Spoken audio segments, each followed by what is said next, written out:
देश के सबसे सुदूर पूर्वी मोर्चे पर जहां पर हम हैं, लगभग 15,000 फीट की ऊंचाई है। 15,000 ऑल्टीट्यूड के हिसाब से वो ऊंचाई होती है जहां पर आपको तमाम तरह की सेहत की दिक्कतें होती हैं। लेकिन वहां पर आप हमारी फौज की एक पोस्ट के नजदीक देखते हैं ये बोर्ड, जिसमें लिखा होता है कि अपने हौसलों को मत बताओ कि तुम्हारी परेशानी कितनी बड़ी है, अपनी परेशानी को बताओ कि तुम्हारा हौसला कितना बड़ा है। इसके आगे क्या कहने की जरूरत है। लेकिन इस तरह से देखिए, यहाँ पर लगातार बरसात हो रही है, जमीन का हाल आप देख रहे हैं, पानी पानी। और इसमें अगर आप एक ऐसी ड्यूटी पर तैनात है कि आप मेरी तरह से यूं छाता लेकर नहीं आ सकते हैं। हौसला, कड़ी से कड़ी चुनौती को आंखों में आंखें डालकर देखने का, हिम्मत, हर मुश्किल के सामने डट कर खड़े रहने की, संकल्प, किसी भी परिस्थिति में लड़ने का, किसी भी दुश्मन से जीतने का।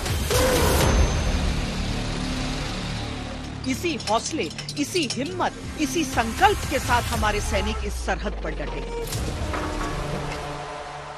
बहुत परेशानियां रहती हैं यहाँ पर। हाँ मैम, परेशानी तो होती है यहाँ पे। हाई एल्टीट्यूड इलाका होने के कारण यहाँ पे ठंड की बहुत मार है।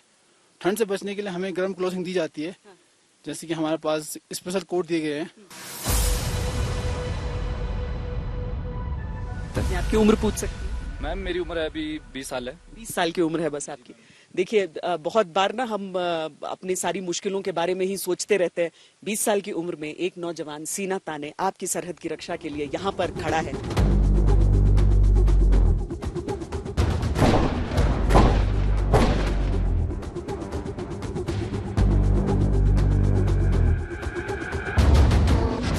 अब मैं जरा जो पोस्ट है उसके भीतर जाती हूँ। यहाँ सब सतर्क हमेशा, सावधान हमेशा, चौकन्ने हमेशा आप लोग यहाँ पर खड़े रहते हैं।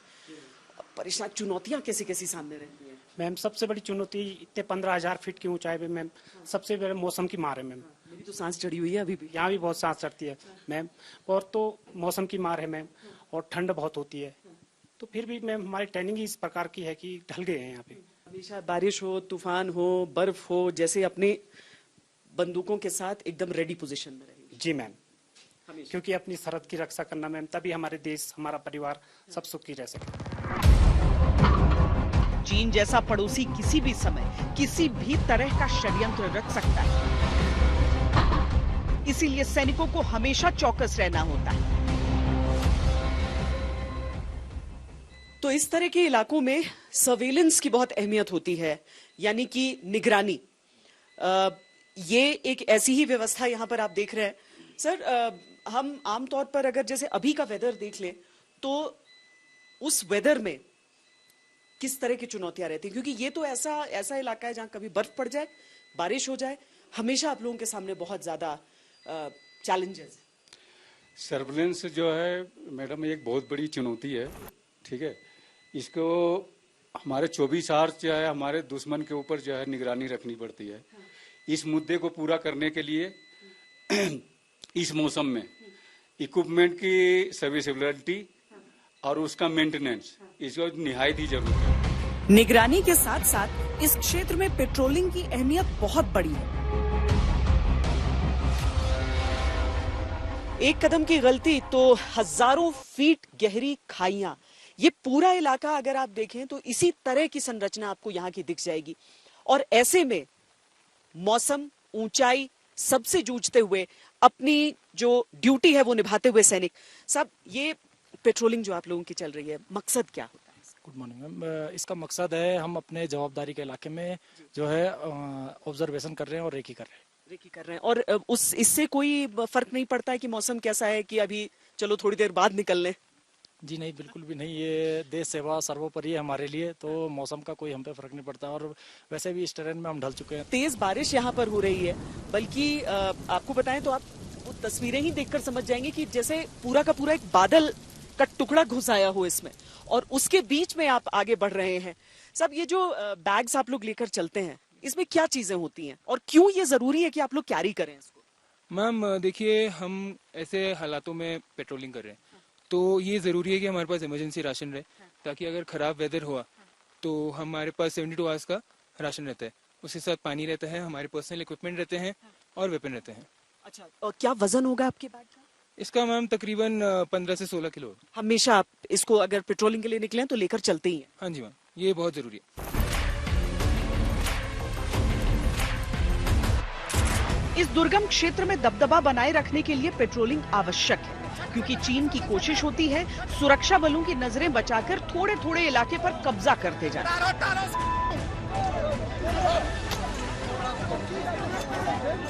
इसीलिए ऊंची चोटियां हो, नदी या फिर घाटी, हर जगह सजग गश्त आवश्यक है।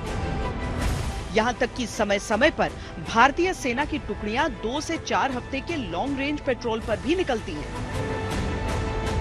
चीन ने हमेशा से ही भारत से लगती सीमाओं पर बेवजह विवाद छेड़ा है।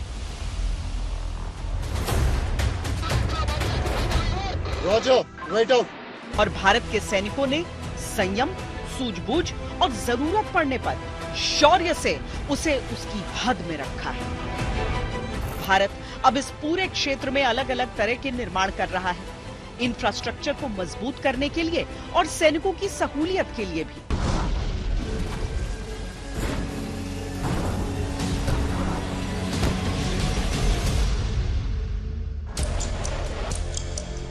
इसी क्रम में इस मोर्चे पर हमने सैनिकों के रहने के लिए मॉडल पोस्ट देखे।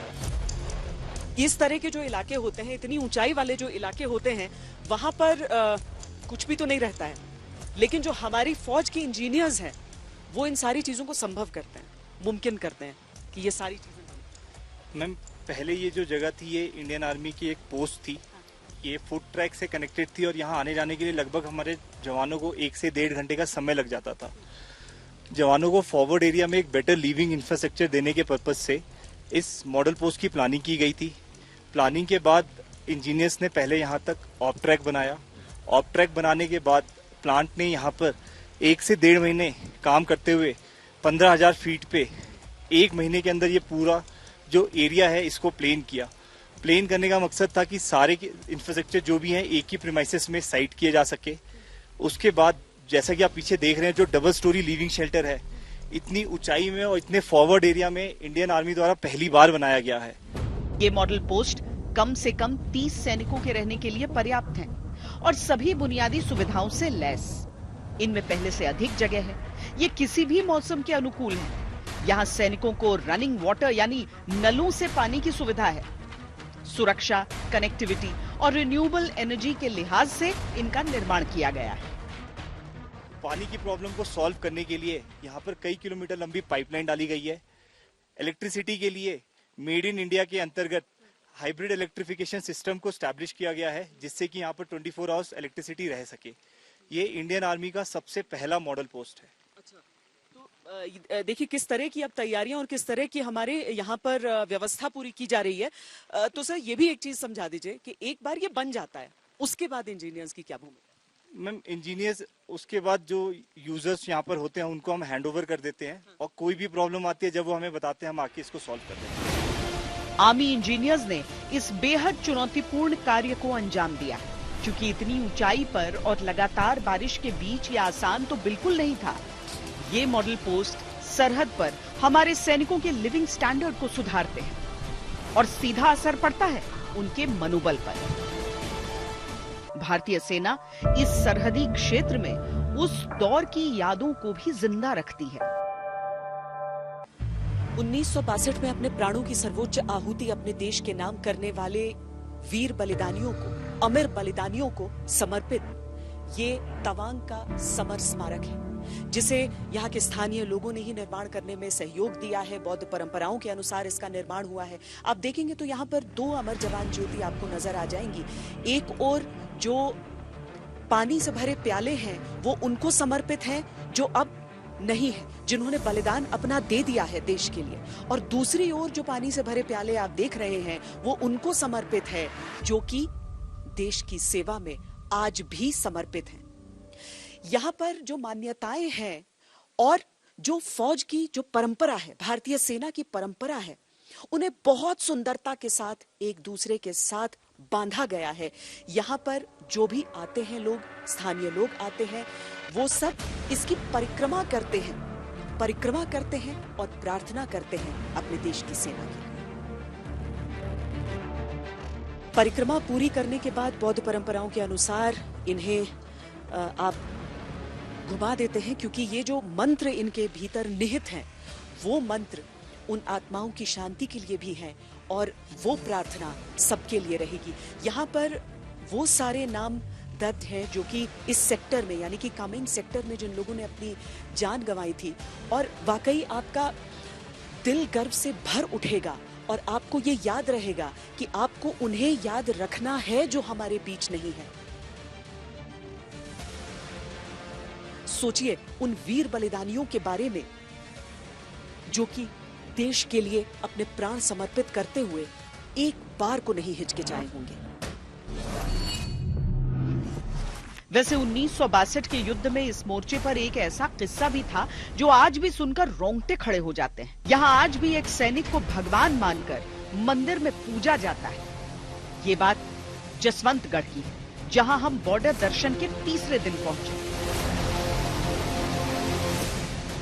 यहाँ पर एक मान्यता है कि युद्ध भूमि में अगर कोई वीर गति को प्राप्त हुआ है तो उसका शोक न मनाओ, क्योंकि वो जब स्वर्ग जाता है तो उसे अतिरिक्त सम्मान मिलता है। यहाँ पर जसवंत सिंह रावत के नाम पर इतनी सारी आस्था जुड़ी हुई है। यहाँ के जो स्थानीय लोग हैं वो मानते हैं कि वो आज भी जीवित हैं। ये जो वृक्ष है जहाँ पर उन्होंने अपना सर्वोच्च बलिदान दिया था, इस वृक्ष पर आकर लोग चढ़ावा चढ़ाते हैं और उस चढ़ावे के साथ मन्नतें मानते हैं। उनका मानना है कि बाबा जसवंत उनकी बातों को जरूर सुनेंगे, उनकी मन्नतों को जरूर पूरा करेंगे। 1962 तिब्बत पर अवैध कब्जा करके चीन ने भारत की भी उत्तरी सीमाओं पर अतिक्रमण कर दिया। 17 नवंबर तक चीनी सैनिक अरुणाचल प्रदेश के तवांग में नूरानांग नाम की एक जगह तक पहुंच गए थे। यहाँ 4थी गढ़वाल राइफल्स के सैनिक तैनात थे। अभी मैं आपको 17 नवंबर 1962 के युद्ध के बारे में बताऊंगा। चाइनीज आर्मी ने एक दिन में 5 बार अटैक किया। पहला अटैक सुबह 5 बजे जहां की वेशभूषा मोनो पास में किया गया था और बर्बाद कर दिया।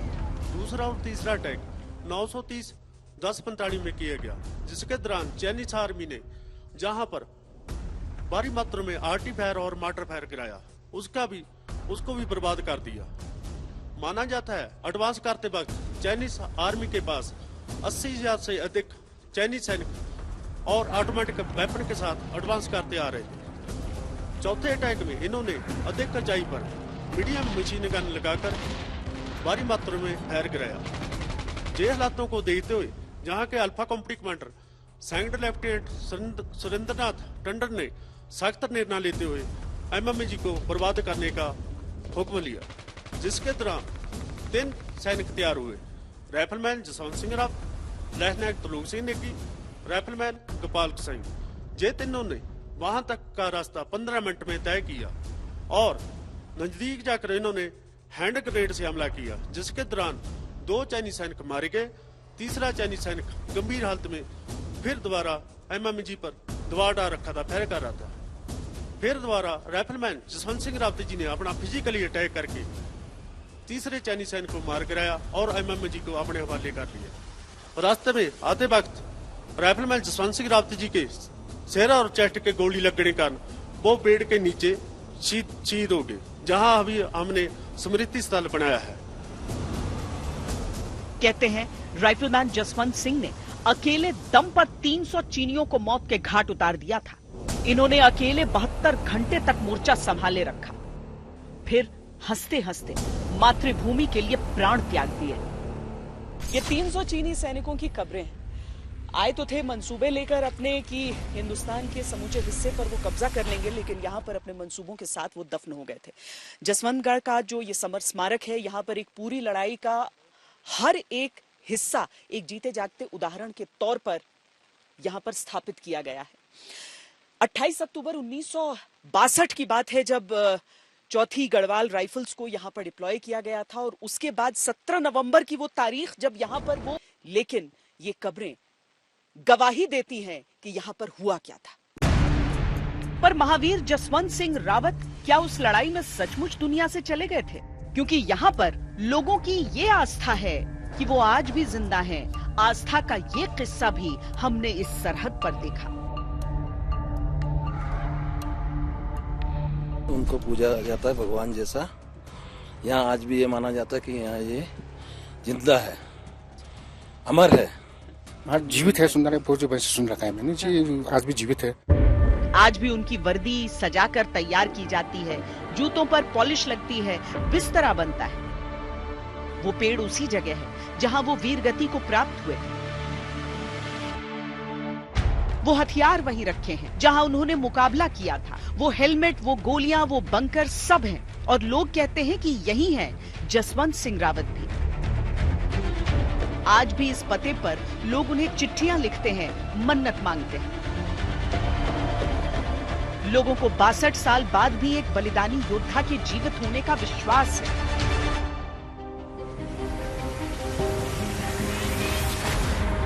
भारतीय संस्कृति नफरत नहीं सिखाती, लेकिन कोई शत्रुता का भाव लिए आए तो उसके प्रति सजग रहना जरूर सिखाती है। चीन की चालाकियों और भारतीय जवानों के बलिदानों की अनगिनत कहानियां तवांग की जीवन शैली में शामिल हो गई। समय ने 62 को भूलने नहीं दिया और तवांग ने कभी भुलाना भी नहीं चाहा। आगे बढ़ते हुए एक बेहद दिलचस्प जगह दिखी। जगह का नाम है जंग और यहाँ पर ये कैफे 62 दिखा। यहाँ तक कि यहाँ पर जितनी भी चीजें आप देखेंगे वो सब 62 के साथ जुड़ी हुई हैं। इस इलाके में लड़ाई तो हुई थी 1962 की, लेकिन क्या ये जो यादें हैं, ये जो नाम है, ये उन्हीं यादों से जुड़ी हैं? जानते हैं। यहाँ का नाम कैफे 62 क्यों? 62 actually it's a Indo China war. यहाँ पे जो इंडो चाइना वॉर हुआ था 1962 में between India and China, so it's a kind of a tribute from our place to the tourist people to know them about the like war. So it's kind of like a knowledge and a tribute to the tourist people. Tribute उन लोगों को जो यहाँ पर लड़े। हाँ, या like to the armies and the peoples or the local peoples and local लोग भी साथ में मिलकर लड़े। या जिस जगह पे यहाँ पर लड़ाई हुई थी तो यहाँ पर हाँ, यहाँ से लाइक आपका 5-6 किलोमीटर्स जसवंत घाट होगा। तो या that was the main spot. हमारे लिए एक ऐसे बॉर्डर का सफर था जहां शक्ति से लेकर भक्ति तक के दायरे में हमने देश प्रेम की अनूठी तस्वीरें देखी। युद्ध भूमि में दुश्मन का संहार करते सैनिकों का नृत्य भी शौर्य से भरपूर है।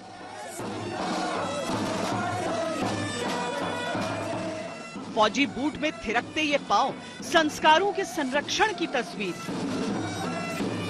ये झूमते हैं तो देश प्रेमियों का दिल झूमता है, और यही थिरकते पांव जब जम जाते हैं तो दुश्मन का कोई दांव इन्हें नहीं उखाड़ सकता।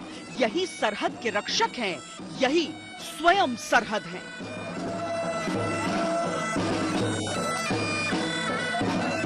आज अपनी पहाड़ी धुनों पर गढ़वाल के ये जवान झूम कर नाच रहे हैं जैसे जिंदगी तो खुशहाल है। ये अपनी समस्याओं को याद नहीं रखते हैं, ये सिर्फ अपनी हिम्मत को याद रखते हैं, अपने हौसले को याद रखते हैं। इसीलिए आज अगर आप इनके कदम ताल को यहाँ पर देखेंगे तो आपको इनकी उस कदम ताल में भी देश की रक्षा का वो संकल्प ही नजर आएगा। देश के किसी भी हिस्से से रहें, ये हैं हिंदुस्तान के रक्षक। अपनी इस भूमिका को ये अच्छी तरीके से समझते हैं। इस गीत, संगीत, उत्सव, नृत्य के बीच आप उस हौसले को भी ध्यान में रखिए। इस वर्दी में अगर आपको अभी एक कलाकार, एक खुशहाल व्यक्ति दिख रहा है तो ये भी समझिए कि इसी वर्दी में वो दिल भी धड़कता है जो केवल हिंदुस्तान की लय पर धड़कता है।